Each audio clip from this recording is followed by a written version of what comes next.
Let us सी। तो कहां तक पढ़ा दिए थे, मार कर लो।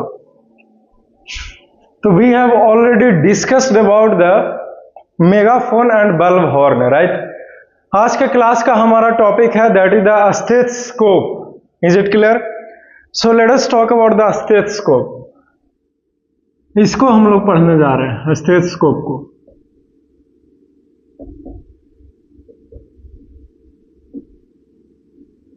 स्टेथोस्कोप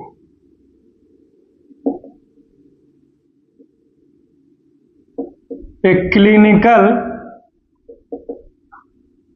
इंस्ट्रूमेंट, इंक भरना पड़ेगा, इसमें है भरा हुआ, instrument which is used to measure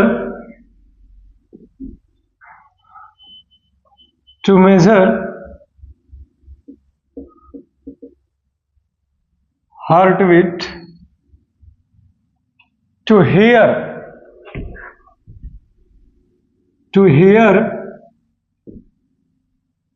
the sound of heartbeat कर लो, और in our body is called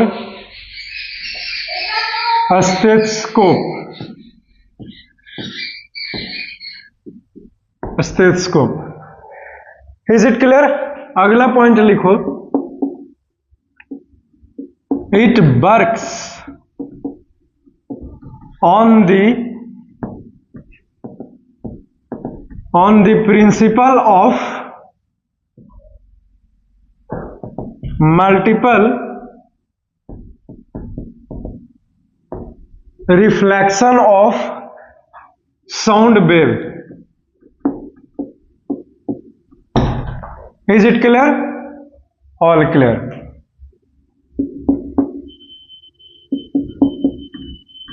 A stethoscope has the following three parts.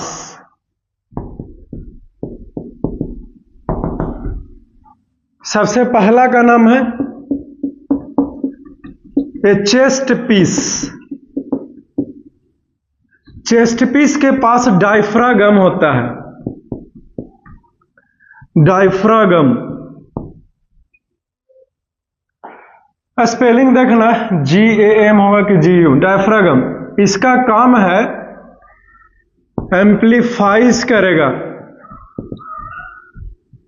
Inner body sound. ठीक है, आया है ना इनर बॉडी साउंड? नहीं आया, फिर से लिखते हैं। एम्प्लीफाइज करता है साउंड का, जैसे में हार्ट के साउंड को। क्लियर है? बढ़ा चढ़ा के सुनाई देगा। दूसरा है ईयर पीस। ईयर पीस, एक एक लाइन लिख लेना, ज्यादा नहीं। ईयर पीस ये मेटल का बना होता है, समझे? जो साउंड सुनाई देता है ईयर में लगाने के बाद। तीसरा पार्ट है रबर ट्यूब। ये जो रबर ट्यूब है वो connect the ear piece with the chest piece. Clear है? खत्म हो गया स्टेथोस्कोप के बारे में। फिगर के माध्यम से समझा देते हैं, पता तो नहीं चला होगा कि क्या क्या पढ़ा रहे हैं। लेट अस सी, देखते जाओ, सब पता चलेगा। कुछ इस तरह से रहता है।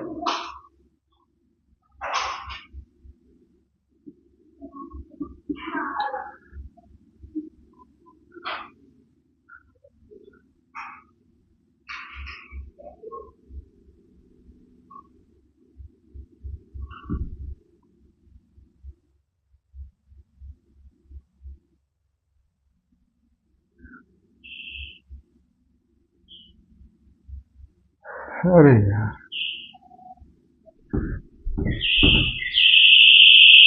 कुछ इस तरह से।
ये है हमारा स्टेथोस्कोप।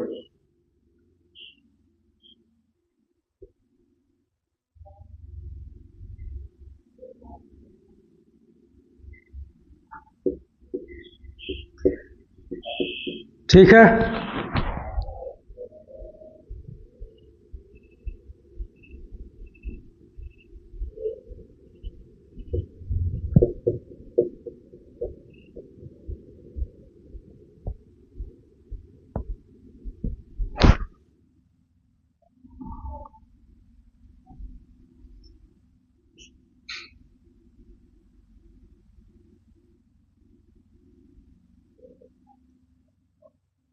क्लियर है? कुछ इसी तरीके से रहते हैं ये।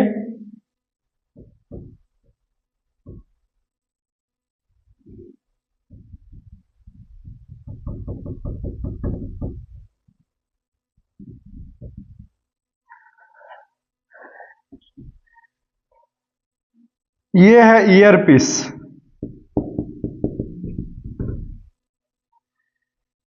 ये है रबर ट्यूब।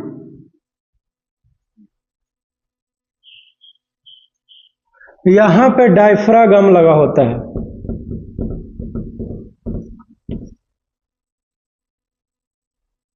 डायफ्रागम कैसे लिखाएगा, कहां गया?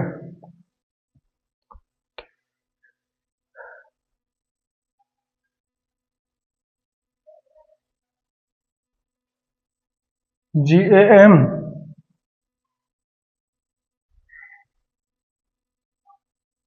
अरे छोड़ो, स्पेलिंग कैसे लिखाएगा पता नहीं है तो हटाओ। ठीक है, डायफ्रागम लगा होता है।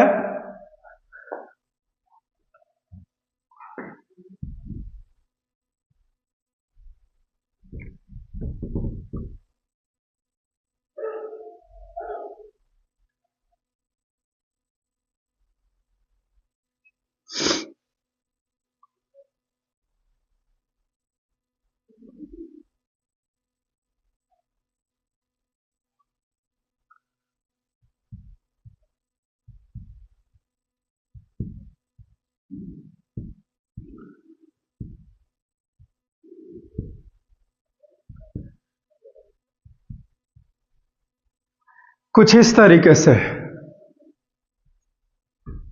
रिफ्लेक्शन ऑफ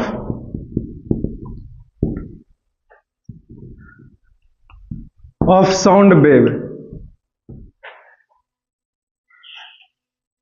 है। चलो खत्म हो गया जी, स्टेथोस्कोप जो है वो खत्म हो गया, समझे? आइए चलिए समझ लेते हैं इसी स्टेथोस्कोप के बारे में चर्चा करते हुए। क्लियर है? तो देखो, स्टेथोस्कोप होता क्या है क्या? तो एक प्रकार के क्लिनिकल इंस्ट्रूमेंट है जो कि डॉक्टर्स के द्वारा इस्तेमाल किया जाता है हमारे शरीर के अंदर होने वाले साउंड को सुन सकते हैं हम लोग इस स्टेथोस्कोप के मदद से, समझे। जैसे चेस्ट का साउंड, धड़कन का साउंड, लंग्स में साउंड जो हो रहे हैं उसको सुन सकते हो, समझे। या फिर पल्स जो अंदर ब्लड प्रेशर फ्लो कर रहा है उसका भी साउंड आप सुन सकते हैं। क्लियर है। तो ये होता क्या है वो तो हमने बता दिया। अभी हम लोगों को पढ़ना है कि स्टेथोस्कोप जो है वो काम कैसे करता है, ये कैसे इससे सुनाई देता है, इसको भी समझना है। तो सबसे पहले तो आप ये जानो कि ये जो स्टेथोस्कोप है इसके पास 3 पार्ट है, 3 हिस्से हैं। सबसे पहला हिस्से को बोलते हैं ईयर पीस, एक 2 होता है जो कानों में इस तरीके से लग जाता है, ear piece. Is it clear? Okay. उसके बाद दूसरा है ये हमारा रबर ट्यूब, यहां से लेकर के यहां तक लगी ये रबर ट्यूब है, ठीक है। तीसरा पार्ट है ये डायफ्राम, चेस्ट पीस इसका नाम है। यहां से इस पूरे का नाम है चेस्ट पीस, लिख दो, ये है chest piece, chest piece. Clear है। तो 3 पार्ट है, लेकिन हमने ये नहीं बताया है कि ये कार्य कैसे कर रही है। तो देखिए ये काम करता है multiple reflection of sound wave के ऊपर। अब समझो कि multiple reflection of sound wave के ऊपर ये कैसे कार्य करती है या करता है स्टेथोस्कोप। क्लियर है। सबसे पहले जो चेस्ट पीस है इसके पास डायफ्रागम लगा हुआ है, समझे। और ये डायफ्रागम जो है वो बहुत ही ज्यादा सेंसिटिव होता है। सेंसिटिव का मतलब हुआ कि तुरंत कुछ हुआ एकदम एक्शन ले लेना, उसको सेंसिटिव बोलते हैं, समझे। यानी कि थोड़ा सा भी साउंड डायफ्रागम के पास आता है ना तो ये इसको और बड़ा कर देता है। लिखाया तो हूं एम्पलीफाइज, यानी कि बड़ा कर देता है। और बड़ा करके इस ट्यूब, रबर ट्यूब के थ्रू अंदर बार बार देखिए ये जो ट्यूब है मैंने एक टुकड़ा लिया है और उसमें दिखाया है कि किस तरीके से साउंड वेव जो है वो बार बार आ रही है, टकरा रही है, फिर आई टकराई, आई टकराई, आई टकराई, बार बार आई टकराई। इस प्रकार से रिफ्लेक्शन ऑफ साउंड वेव जो है वो होता है। तो ऐसे होते होते फिर ये कहां आएगा वाइब्रेशंस, यहां आएगा ईयर पीस के पास। और फिर जब कानों में जाएगा वाइब्रेशंस तो कान जो है, ईयर जो है वो हमें बता देगा कि वाइब्रेशंस जो है वो कैसा है। तो फिर हमें साउंड सुनाई देता है हार्ट का धड़कने का। तो हार्ट का साउंड कैसे होता है? लबडब का, लबडब लबडब लबडब लबडब, ऐसे ही साउंड हार्ट जो है वो धड़कता है, कुछ इस तरह से आवाज आता है। तो ये आवाजें जो है वो इस स्टेथोस्कोप की मदद से हम लोग क्या कर सकते हैं, सुन सकते हैं। है, चलो खत्म हो गया जी। स्टेथोस्कोप के बारे में इतना ही कहानी था। वी हैव डन इट, हमने इसे कर दिखाया। क्लियर है? ओके, ये खत्म होता है। इसमें से कुछ पूछना है तो बोलिए, नहीं तो फिर आगे बढ़ जाऊंगा। नहीं कुछ पूछना? Are you sure?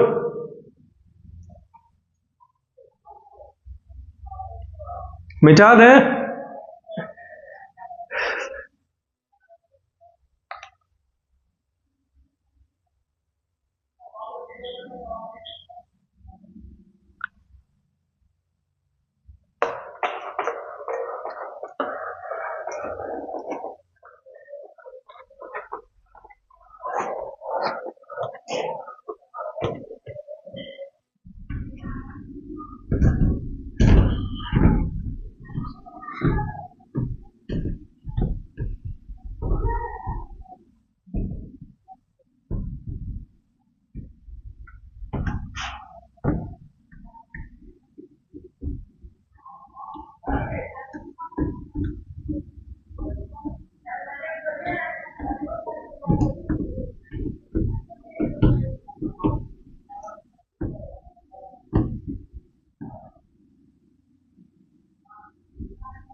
जाओ ना।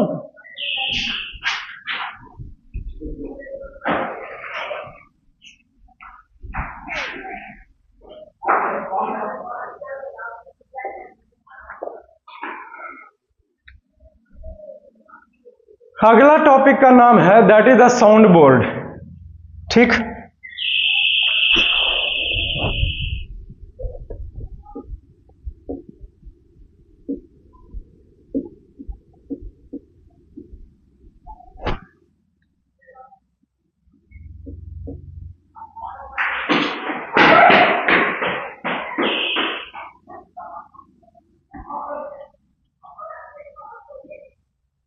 लिखो a sound board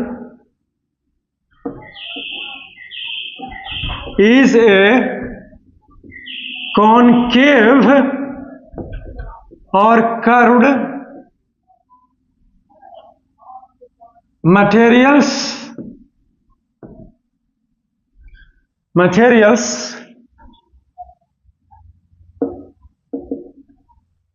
which is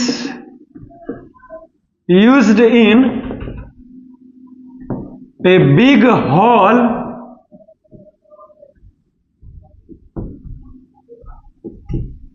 or auditoriums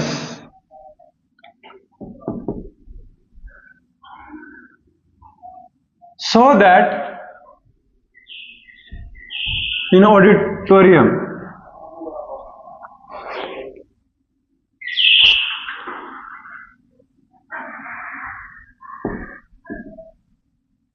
which is placed behind the speaker so that one who is sitting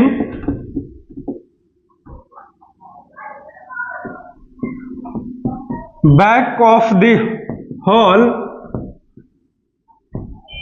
can hear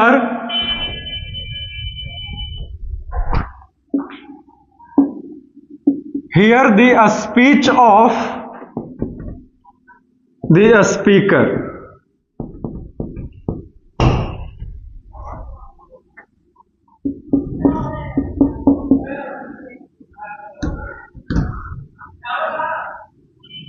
अगला लिखो it works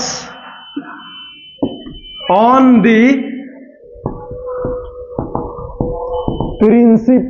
principle of multiple reflection.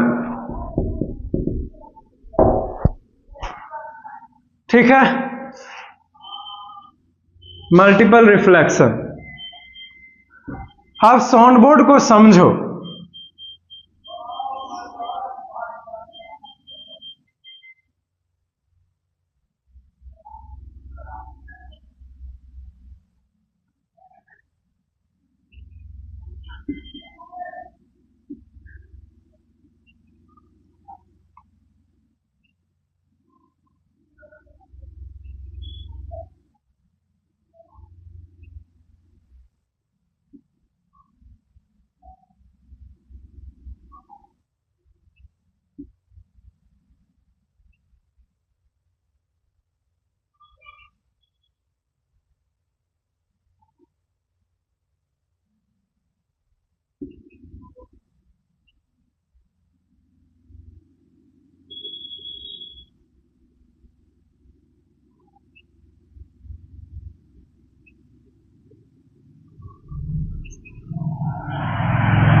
Clear है?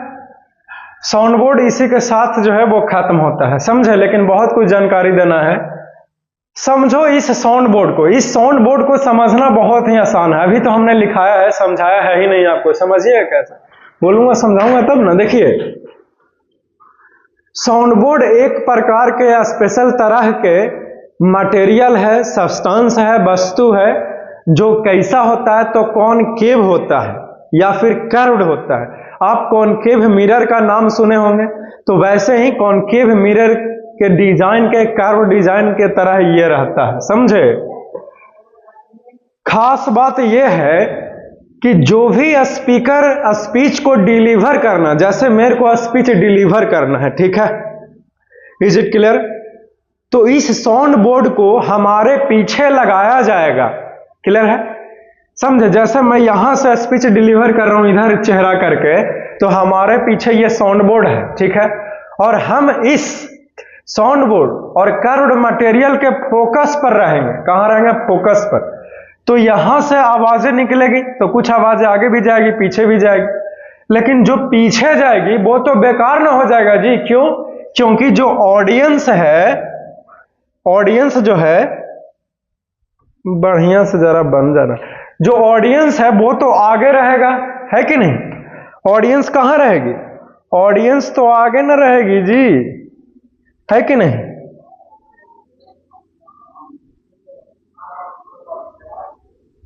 समझे? जो audience है वो कहां रहेगी? आगे। तो जो पीछे भी होगा, मैं ऐसे मेरे आगे ऑडियंस है, उसे भी अच्छे तरीके से सुनाई दे सके मेरी आवाजें, इसीलिए हम अपने पीछे इस साउंड बोर्ड को लगाते हैं।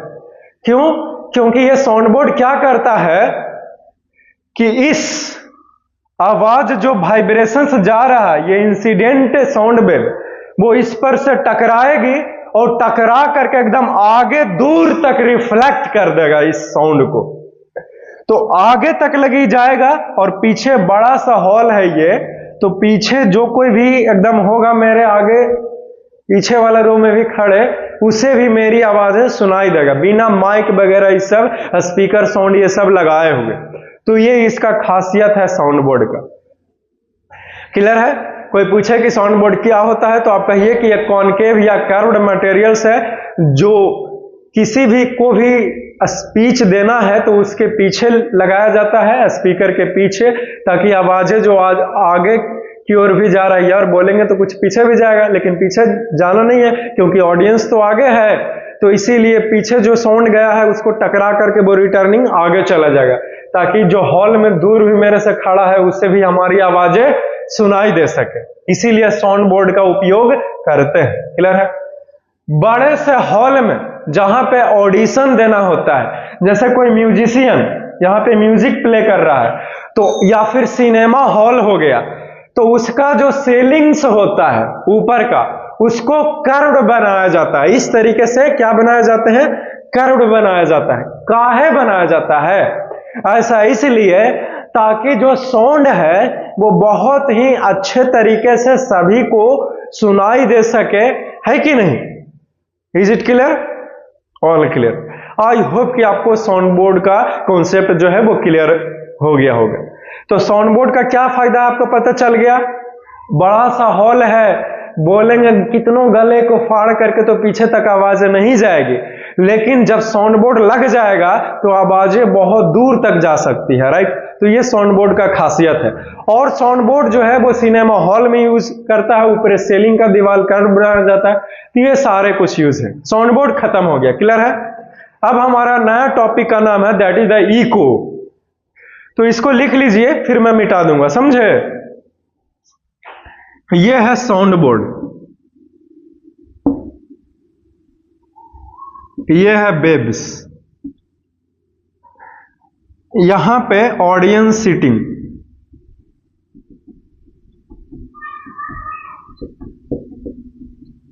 बैठा हुआ, समझे? ये जो है वो कर्व्ड सेलिंग, कर्व्ड बनाया गया ऊपर छत को। कोई भी म्यूजिशियन हो सकता है,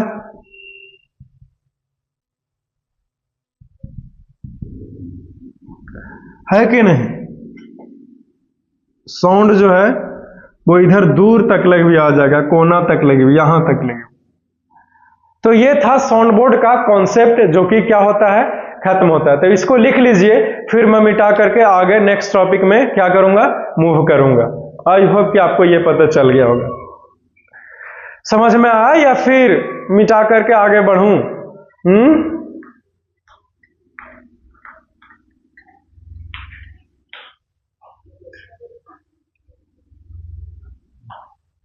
इसमें से किसी को कुछ भी पूछना है तो बोलिएगा, नहीं तो फिर आगे बढ़ेंगे।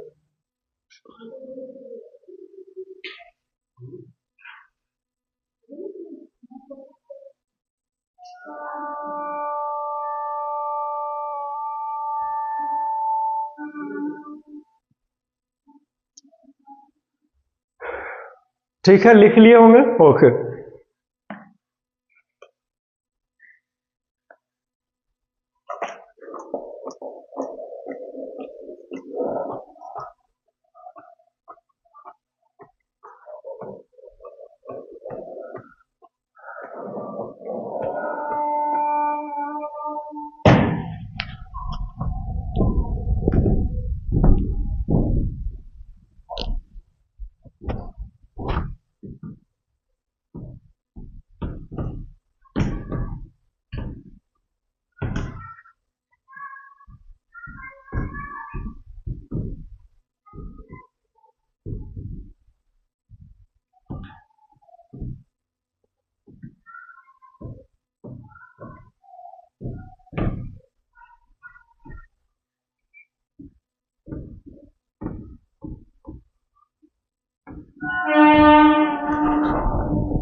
टाइम है ना, फिर आगे बढ़ते हैं नेक्स्ट टॉपिक। अभी तो बहुत है, नहीं?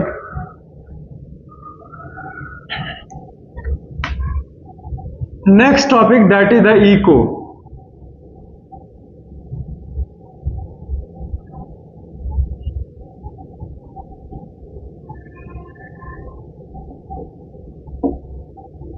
The reflection of sound produces echo.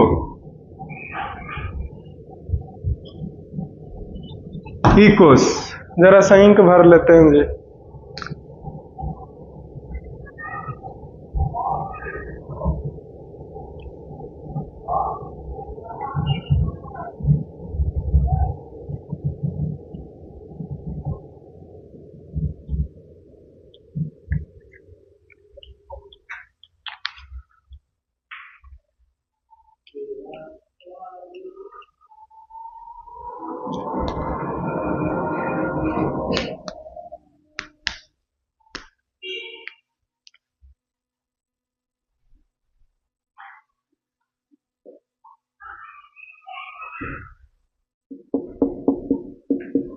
The repetition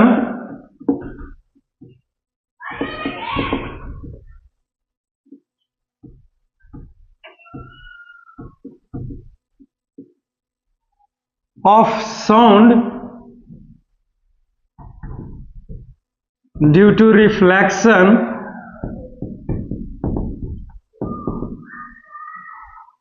is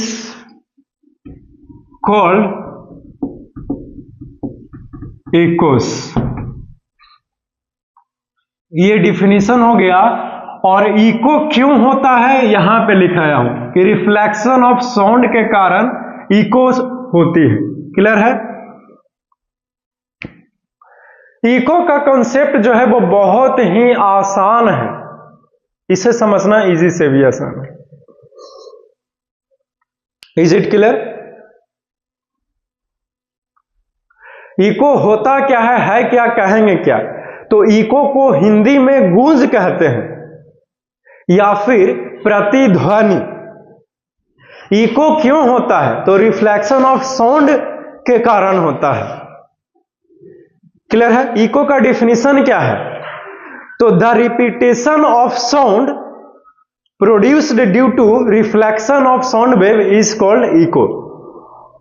जो साउंड हमने कुछ भी बोला है वही साउंड दोबारा हमें सुनाई दे या फिर बार बार सुनाई दे तो उसको हम लोग इको बोलते हैं, यानी कि हिंदी में गूंज, और दूसरा नाम है हिंदी में ही, वो है प्रतिध्वनि, यानी कि अपनी ध्वनि को ही बार बार सुनना।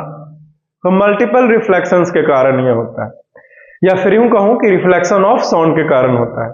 क्या होता है, क्यों होता है, सब खत्म कर दिए। इको के बारे में इतना ही जानकारी था? हाँ, इतना ही जानकारी था। क्लियर है? We have done it. लेकिन कोई लड़का पूछेगा कि इस इको का इस्तेमाल क्या है, यूज क्या है, फायदा क्या है, राइट? तो इसका यूज है कि हम लोग पता लगा लेते हैं किसी भी चीजों को, जैसे समुद्र के नीचे कुछ भी होगा ना जी, जैसे कोई पनडुब्बी ही होगा या फिर कोई शार्क ही होएगा या फिर स्नोबर्ग ही होगा, यानी कि बर्फ ही होगा समुद्र के नीचे, तो हमारा जहाज टकरा ना जाए, तो इस इको के मदद से हम लोग पता लगा लेते हैं, फिर हम लोग अपना दिशा बदल लेते हैं। अब कोई लड़का पूछे हमसे कि ऐसा कैसे पता लगा लेंगे सर इको के मदद से? तो इको क्या है? साउंड रिफ्लेक्ट करके आया, फिर ध्वनि सुनाई दिया, राइट? तो हम लोग इको सुनाई देता है। अगर रिफ्लेक्शन ऑफ साउंड ना होता तो इको ना हो पाता। हाँ, मैं यही बोलना चाह रहा हूं। क्लियर है? तो जैसे कुछ सिग्नल को भेजा गया वाटर में, तो जा रहा है पानी में, सिग्नल जा रहा है, जब कुछ सॉलिड चीज मिला तो उससे टकराया और वापस से साउंड वेव आ गया, तो मशीन ने डिटेक्ट कर लिया, तो कितना दूरी तक लगी है वो भी पता लगा लेता है। समझे? तो इस तरह से इसका फायदा है इको पढ़ने का। क्लियर है? आपको सब कुछ बता देता हूं कि यह टॉपिक आप लोग पढ़ क्यों रहे हैं, इसका यूज क्या है, राइट? ताकि आपको तसल्ली हो सके। अब हम लोग ये जानकारी लेंगे कि इको पैदा होने के लिए, इको प्रोड्यूस्ड होने के लिए कम से कम कितना दूरी होना चाहिए हॉल में। एक बड़े से हॉल में ही इको हो सकता है, लेकिन इको होने के लिए जो वॉल्स है उस दीवार से कितना दूरी पर हम कम से कम रहेंगे तो इको सुनाई देगा हमारे ही साउंड का। समझे? ये है टॉपिक। तो इसको लिख लीजिए मिटा करके, हम आगे बढ़ना चाहेंगे क्योंकि हमें जगह चाहिए, स्पेस चाहिए होगा। ठीक है? लिख लिया, मिटाएं।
Calculation of minimum distance to hear echo। ES भी लगा सकते हैं, इकोज भी बोल सकते हैं।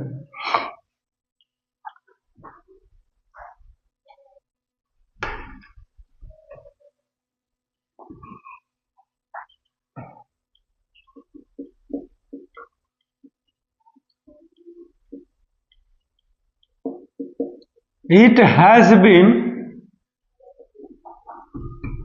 found by the scientist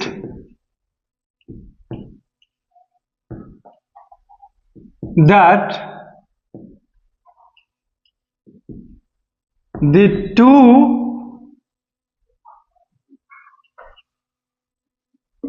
sound can be recognized if there is a time intervals of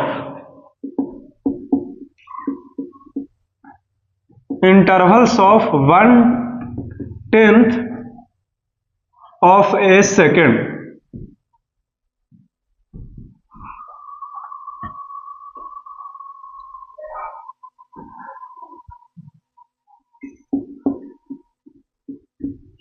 If the time intervals of two sound is less than 1/10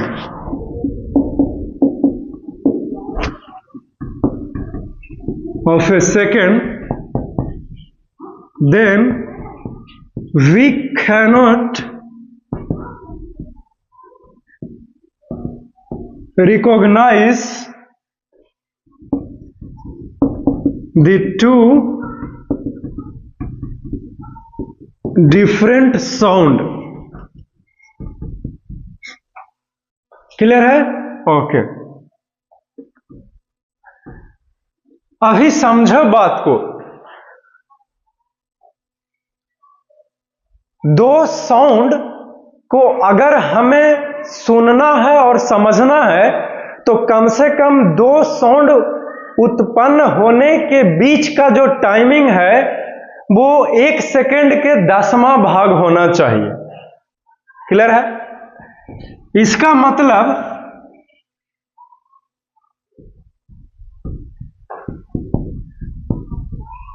that is 0.5 second. ठीक है, 0.1 ना होगा जी, 1/10 है तो 0.1 सेकेंड। क्लियर है? यानी कि आप दो साउंड बोला आपने ए बी, तो ए और बी के बीच में जो टाइम का गैपिंग होना चाहिए वो कम से कम 0.1 सेकेंड का होना चाहिए, तब हमें ए भी समझ में आएगा और फिर बी भी सुनाई देगा। लेकिन अगर किसी ने ए बी इतना तेज बोला कि दोनों के बीच का जो टाइमिंग है वो 0.1 सेकेंड से भी कम है, तो हमें ए बी जो है वो पता नहीं चलेगा कि क्या बोला, धुंधला हो जाएगा आवाज। तो फिर कहें कि क्या पता नहीं चला, फिर से बोलो, जरा आराम से बोलो, है कि नहीं? Is it clear? ओके। तो ये जानकारी जो हमें मिला है 0.1 सेकेंड, ये साइंटिस्ट के द्वारा बताया गया है। समझे? ये कहां से आया हमें भी नहीं पता, किताबें में लिखा था, हमें किसी ने पढ़ाया, हमने आपको बताया, है कि नहीं? तो अब ये मत पूछना कि 0.1 सेकेंड होता है, कैसे पता चला? साइंटिस्ट ने ये पता लगाया है। क्लियर है? इसी टाइमिंग के मदद से हम लोग मिनिमम डिस्टेंस निकाल सकते हैं इको सुनाई देने के लिए। कैसे? तो लेट्स कैलकुलेशन करना पड़ेगा। कैलकुलेशन कीजिए। टाइमिंग जो है वो 0.5 सेकेंड है। ठीक है, और स्पीड ऑफ साउंड जो है वो साउंड का स्पीड कितना है? तो 344 मीटर पर सेकेंड हवा में 20 डिग्री टेम्परेचर पर। तो डिस्टेंस हम लोग निकाल सकते हैं। तो ऐसा समझे हो कि डिस्टेंस बराबर क्या होता है? तो स्पीड बराबर डिस्टेंस अपॉन में time, right? So this implies distance बराबर स्पीड गुना टाइम। तो स्पीड कितना है 344, टाइम कितना है 0.5। क्लियर? तो इससे जब आप गुना कीजिएगा तो ये मीटर में आएगा, है कि नहीं? तो ये आएगा हमारा 34.4 मीटर। क्लियर है? समझे? 34.4 मीटर। लेकिन ये मिनिमम डिस्टेंस नहीं हुआ। अब कोई पूछेगा कि कैसे? क्योंकि ये दूरी जो हमने निकाला है ना स्टूडेंट, वो क्या है कि हमने बोला तो ये जो साउंड वेव है वो जा रहा है, अब फिर जाने में जो दूरी है अब फिर से वापस आएगा। ठीक है? तो इन दोनों दूरी को जोड़ करके इतना डिस्टेंस है। समझे?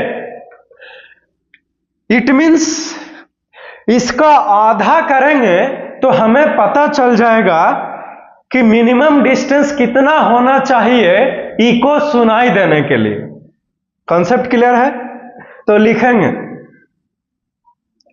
नीचे तो मेरे पास जगह है नहीं, इसीलिए आप लोग नीचे स्टार लगा करके लिख लीजिएगा जो मैं यहां से लिख रहा हूं। ठीक है? Okay.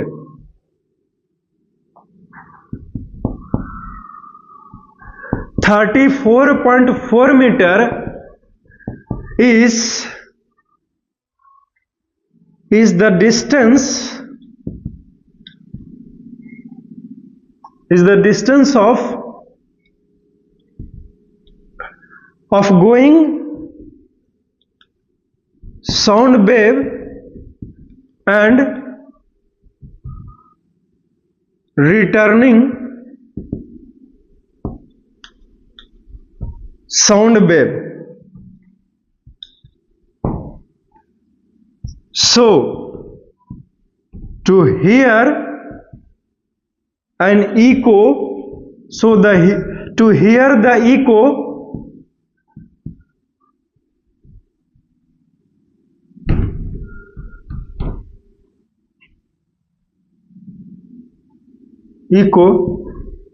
the required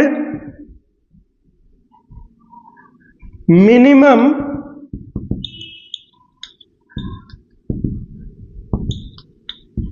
distance is equal to कितना होगा?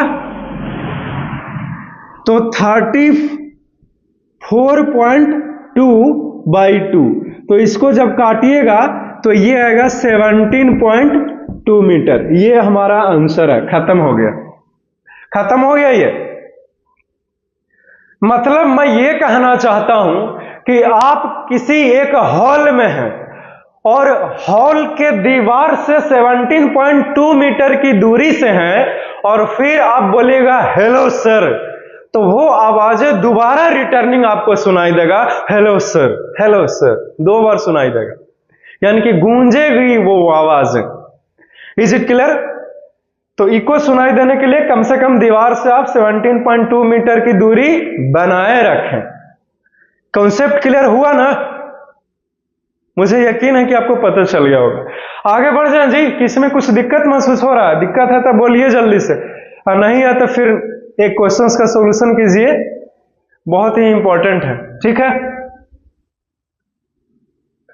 जो हमने कैलकुलेशन किया है ना मिनिमम डिस्टेंस, इसी टॉपिक के ऊपर वो क्वेश्चंस का सॉल्यूशन होगा। तो इसको लिख लीजिए, फिर आगे बढ़ते हैं। वैसे लगभग टाइम हो गया ना ही। ओके, कोई बात नहीं, टाइम हो गया तो फिर कल क्वेश्चंस देंगे। इसमें से तो कोई दिक्कत नहीं होगा, ये तो गारंटी है। ये दिक्कत है नहीं? Okay, very good. मिटा दें जी? Yes sir. ओके,